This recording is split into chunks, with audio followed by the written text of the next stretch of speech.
पिछले क्लास के मुताबिक आज का जो क्लास होगा वो भिन्न होगा, क्योंकि पीछे आपने जो एलसीएम एचसीएफ पढ़ा तो उसके बाद का जो नेक्स्ट क्लास होता है वो भिन्न होता है। आज हम लोग भिन्न के विषय में जानेंगे, भिन्न के विषय में पूरी जानकारी लेंगे कि भिन्न का क्या मतलब होता है, भिन्न को क्या समझते हैं, भिन्न से हम समझते क्या है। तो जैसा कि हम जब भिन्न लिखते हैं, जो जैसे 5/2 लिखते हैं, तो 5/2 का जो लिखा जाता है तो इसमें ऊपर वाली जो संख्या है इसको अंश कहा जाता है और नीचे वाली जो संख्या है इसको हर कहा जाता है। तो ये तो हो गया कि किसी भी भिन्न के ऊपर वाली संख्या को अंश और नीचे वाली संख्या को हर कहते हैं, लेकिन इसका अर्थ क्या होता है? तो अर्थ अगर जानना है तो आपको देखिए यहाँ पिछला क्लास सपोर्ट करना शुरू कर देगा। इसीलिए मैं बता रहा हूँ कि पीछे आपने जो कुछ भी पढ़ा, जैसे जैसे आप आगे बढ़ेंगे तो पिछला क्लास हर वक्त आपको सपोर्ट करेगा। इसलिए पीछे जो आपने सीख लिया, आगे के क्लास को सीखने में बहुत आनंद आएगा, बहुत आपको सरलता से समझ में आएगा। अब 5/2 का अर्थ क्या हुआ? तो 5 बटे का अर्थ होता है भाग। अगर हम किसी भी संख्या में बटे लिखते हैं ना, तो नीचे जो संख्या होता है ना, ऊपर वाली संख्या को उतने भाग में डिवाइड किया जाता है, उतने भाग में उसको माने कि भाग दिया जाता है, बराबर बराबर भाग में उसको तोड़ा जाता है। जैसे 5 में अगर 2 से हम भाग देते हैं तो 2.5 होता है, अर्थात 5 को बराबर बराबर 2 टुकड़े में बांटना है। तो देखिए यहाँ दशमलव आ गया। अब चूंकि दशमलव का क्लास आप कर चुके होंगे तो आप समझ पा रहे होंगे, यदि नहीं किए हैं तो वीडियो को पीछे जो भी क्लास है उस क्लास को निकालिए और वहां दशमलव को समझिए। तो 5/2 को जब 2 बराबर बराबर भाग में बांटेंगे 5 को, तो वो 2.5 पार्ट में 2 पार्ट में टूट जाएगा। तो अब जैसे मान के चलिए 1/2 लिखते हैं। 1/2 का अर्थ होता है आधा, अर्थात एक कोई भी चीज, एक फीट, एक मीटर, एक दर्जन, एक जिस्ता, एक ताव, कुछ भी उसका आधा आधा कर देना है। एक का कुछ भी कोई भी मात्रक लेकर के उसको जो आधा करेंगे, 1/2 को आधा बोलते हैं। तो इसको जो है ना अगर दशमलव में निकालते हैं तो 0.5 आता है, अर्थात 1 में 2 से भाग देंगे तो 0.5 आएगा। उसी प्रकार से 1/3 का अर्थ क्या होता है? एक को 3 बराबर बराबर टुकड़ा में बांटना है। तो एक को जब आप 3 बराबर बराबर टुकड़े में बांटेंगे तो उसको 1/3 बोलते हैं। तो इसका जो दशमलव आप निकालेंगे तो 0.3333 आएगा, जो कि अनंत तक, जो कि इसका लिमिट नहीं आता है। उसी प्रकार से अगर हम 1/4 लिखते हैं तो इसका क्या अर्थ होता है? तो 1/4 का अर्थ होता है 1/4, अर्थात 1/4।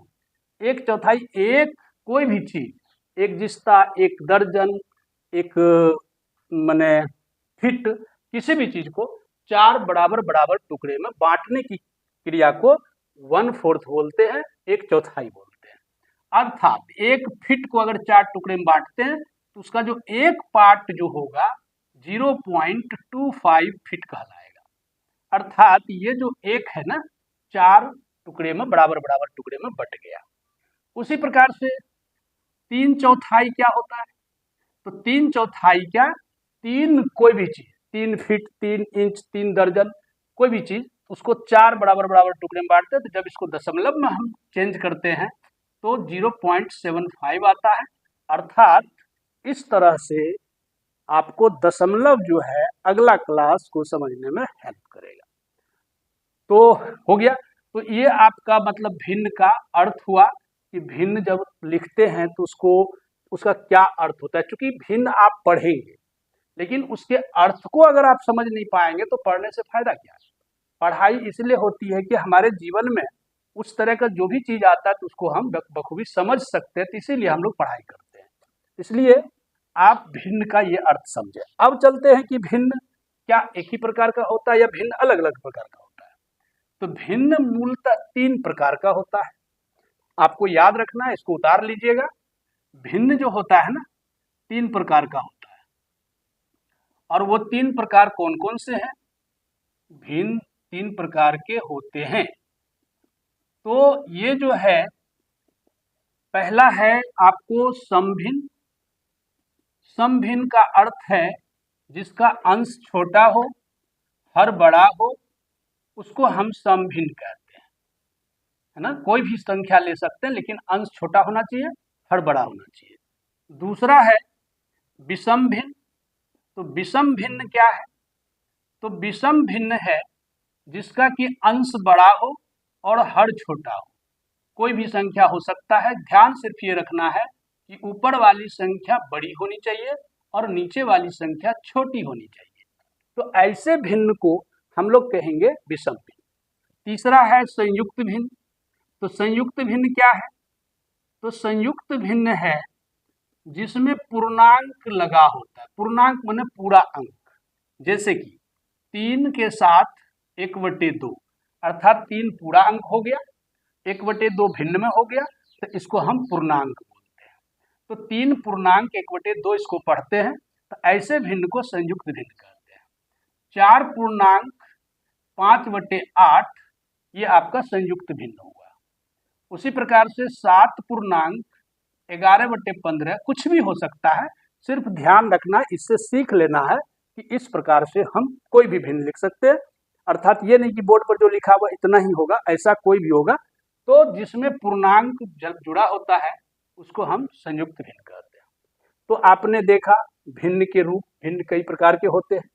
अब चलते हैं कि भिन्न को हम बनाते कैसे। मैंने कहा था शुरू में ही कि जोड़, घटा, गुना, भाग कई प्रकार के होते हैं। तो आपने देखा सिंपल जोड़ घटा गुना भाग, उसके बाद दशमलव का जोड़ घटा गुना भाग। अब आ गए हम लोग भिन्न के जोड़ घटा गुना भाग पर। तो हम लोग आज सीखेंगे भिन्न का जोड़। तो जैसे कि अगर आपके पास 1/2 को 1/3 में जोड़ना है, तब क्या करेंगे? तो 1/2 को 1/3 में जोड़ने के लिए नियम कहता है कि पहले हम नीचे वाला जो हर होता है ना, उसका हम एलसीएम लेते हैं, लघुत्तम लेते हैं। क्योंकि लघुत्तम आपको मैंने बताया है कि लघुत्तम कैसे निकालते हैं, ठीक है। अथवा आप सिंपली पहले से जान रहे हैं तो उसका उपयोग कीजिए, अथवा एक प्रोसेस में आपको समझाता हूं, बहुत सिंपल है कि आप लघुत्तम बहुत आसानी से निकाल सकते हैं। जैसे कि 15, 18 और 20 का लघुत्तम निकालना है। तो 15, 18, 20 का लघुत्तम आप निकालेंगे। इसमें जो सबसे बड़ी संख्या उसको पढ़ते जाइए। तो 20 का जब आप पहाड़ा पढ़ेंगे तो 20 नामा असैया से एक ऐसी संख्या है जिसमें कि 18 से भी भाग लगता है, 15 से भी भाग लगता है। 20 का कोई और दूसरा नहीं है। 20 का जब पहाड़ा पढ़ेंगे कोई ऐसा संख्या नहीं है जिसमें कि 18 से भी भाग लगता हो, 15 से भी भाग लगता हो। लेकिन 20 नामा असैया से एक ऐसा अंक है, संख्या है, जिसमें 20 से तो लगता ही है, 18 से भी लगता है, 15 से भी लगता है। इसका मतलब है कि लघुत्तम 180 हो जाएगा, लॉसो 180 हो जाएगा। तो ऐसी संख्या जो भाज्य संख्या है उसका लघुत्तम इस तरह से निकालते हैं कि बड़ी संख्या को पढ़ते जाएंगे, जो संख्या ऐसा मिलेगा बाकी संख्या से भी भाग लग जाएगा, तो वही आपका लघुत्तम हो जाएगा। अथवा इसके लिए हम फिर कोई दूसरा क्लास करेंगे जिसमें कि आपको लघुत्तम क्लियर करके बहुत ट्रिक पॉइंट में बहुत तेजी से निकालने के लिए हम सिखा देंगे। बहुत आसान, बड़ा हल करने की जरूरत नहीं है, बस ऐसे ही ट्रिक से बहुत तेजी से आप निकाल लेंगे। फिलहाल इसके चलते हैं। 2 और 3 का लघुत्तम 6 होता है, तो ये 6 लिख दिए। अब हर से भाग देंगे, जितना भागफल आएगा उसी के अंश से गुणा करेंगे। तो 2 तिया 6, 3 आ गया, 3 एक्का 3, 3 लिख दिए। फिर 3 से भाग देंगे 6 में, तो 3 दूना 6, 2 आया, 2 को 1 से गुणा करेंगे 2। अब ऊपर वाला कुछ देखिए, लाइनिंग वाला जोड़ा गया ना, जो कि मैंने पहले बताया था। तो यहाँ सब कुछ आएगा, जो पहले आपने पढ़ा वो सब आएगा। तो 3 दू 5 हो गया, 5/6, यही आपका आंसर हो जाएगा, ठीक है। दूसरा सवाल लेते हैं, 4/5 प्लस 2/5। अगर ऐसा सवाल है तो क्या करना है? 5 का लघुत्तम 5 होगा, 5 से भाग देंगे 1 होगा, 1 को 4 से गुणा करेंगे 4 होगा, फिर 5 से भाग देंगे 1 होगा, 1 को 2 से गुणा करेंगे तो 2 होगा। तो फाइनली आपका आया 6/5।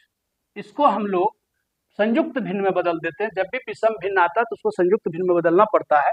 तो उसके लिए क्या करते हैं, 6 में 5 से भाग देंगे, 5 एक्का 5, 1 आया, तो इधर वाले को यहाँ लिखते हैं, ये जो इधर वाला जो संख्या यहाँ लिखते हैं शेष को ऊपर लिखते हैं और ये जो 5 है ना अपने नीचे 5 5 की जगह पर रह जाता है। तो अर्थात यही आपका आंसर हो जाता है। तो इस तरह से आप भिन्न माने कि भिन्न का जोड़ आपने देखा। अब एक और भिन्न का जोड़ देखिए, जैसे कि अगर कोई संख्या ऐसा हो 1 जोड़ 3/5 जोड़ 2/3, अगर ऐसा हो तो क्या करेंगे? तो इसके लिए हम क्या करेंगे, एक बड़ा सा लाइन खींचेंगे। 5 और 3 का लघुत्तम 15 होता है, 15 बीच में लिख देंगे। अब यह चीज ध्यान रखना है कि अगर कोई संख्या ऐसा हो जिसके ना तो ऊपर कोई संख्या हो ना नीचे कोई संख्या हो, तो ऐसे संख्या को लघुत्तम से सीधे गुना करके लिखते हैं। तो 15 को 1 से गुना करेंगे तो 15 1 का 15 प्लस 5 से भाग देंगे, 15 में 3 होगा, 3 तिया 9 प्लस 3 से भाग देंगे, 15 में 5 होगा, 5 दूना 10। अब देखिए यहाँ आपने जो पहले बनाया हुआ है लाइनिंग वाला जोड़, वही प्रक्रिया आ गया। अब इसको जोड़ देंगे तो यहाँ 34 होगा। जब आप जोड़ेंगे 34 होगा तो 34/15 लिख दिया। अब पुनः उसको पूर्णांक में तोड़ देंगे तो 34 में 15 से भाग देंगे तो 15 दूना 30 हो गया, 4 शेष बच गया। तो इसको जो लिखते हैं ये वाला साइड में लिखते हैं, 4 शेष हमेशा ऊपर लिखा जाता है, 15 अपने नीचे रहेगा। तो कुल मिलाकर के ये आपका आंसर हो गया। तो कहने का अर्थ हुआ 2 पूर्णांक 4/15 ये आपका आंसर हो गया। एक सवाल इस तरह से था। अब अगर सवाल पहले से पूर्णांक में होगा तो क्या करेंगे? तो पहले से पूर्णांक में होगा तो करना है जैसे 2 पूर्णांक 1/3 प्लस 2 प्लस 1 पूर्णांक 1/3। अगर ऐसा सवाल है तब क्या करेंगे? तो इसको पहले हम पूर्णांक तोड़ते हैं। पूर्णांक तोड़ने का क्या प्रक्रिया है? तो इसको कोना वाले से गुना करते हैं। हर को कोना वाला से गुना करेंगे और ऊपर वाले को जोड़ देंगे। तो 3 दूना 6 1 7/3 प्लस ये 2 तो ऐसे लिखा जाएगा, फिर 3 1 का 3 1 4/3। तो इस तरह से ये हो गया। इतना बड़ा लाइन खींचेंगे तो अब क्या ना 3 और 3 का लघुत्तम लेंगे। क्योंकि ये 2 तो बीच में है, ना ऊपर संख्या है ना नीचे संख्या है, तो इसलिए 3 2 को कुछ नहीं करना, जो नीचे हर है। तो 3 और 3, 3 का लघुत्तम 3 होता है। 3 से भाग देंगे तो 1 होगा, 1 को 7 से गुना करेंगे तो 7। और मैंने बताया कि जिस संख्या में ना तो कोई ऊपर संख्या हो और ना कोई नीचे संख्या हो, उसको लघुत्तम से सीधे गुना करते। तो 3 दूना 6 प्लस अब इससे भाग देंगे, 1 होगा, 1 चौके 4। अब इसको बाकी को क्या करना है, जोड़ देना है। तो 6 4 10 7 17/3। अब इसका फिर वही पूर्णांक तोड़ देंगे। तो पूर्णांक तोड़ने का जो तरीका है उसको वही सीखना है, 3 से भाग देते हैं। तो 3 5 15 मैंने हर से ऊपर वाला हम भाग देंगे तो 3 5 15। तो 17 में 15 घट जाएगा, 2 बचेगा, जो शेष बचेगा उसको ऊपर लिख देते हैं और जो नीचे 3 3 की जगह रहेगा। यही आपका आंसर हो गया। तो कहने का अर्थ ये हो गया कि भिन्न का जोड़ मैंने आज बता दिया और फिर कल अर्थात अगले क्लास में इसको थोड़ा और डिटेल्स करके पढ़ेंगे। थोड़ा सा एलसीएम एचसीएफ पर भी फिर से बात करेंगे। तो आज ये भिन्न का जोड़ का प्रश्न सवाल था, आप इसको पूरी अच्छी तरह से समझ लीजिए, पुनः फिर आगे क्लास होगा।